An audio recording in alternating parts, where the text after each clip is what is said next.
And here we will introduce about hero. The hero is Raden Ajeng Kartini, or always we call her R.A. Kartini. Before we start, I want to introduce my character.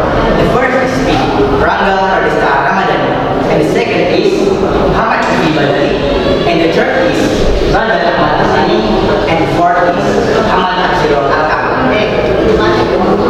Anybody of you know about Era Kartini? And Sam, I don't know. So let my friend explain about Era Kartini.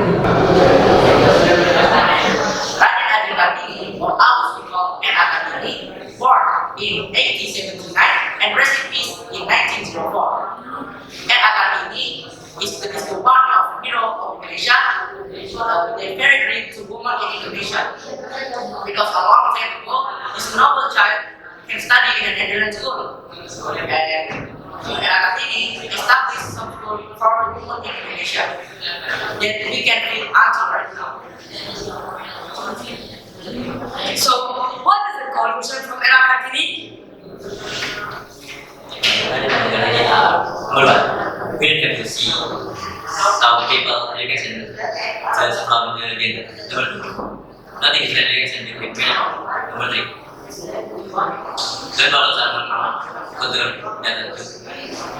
Then about Era Kartini, the hero of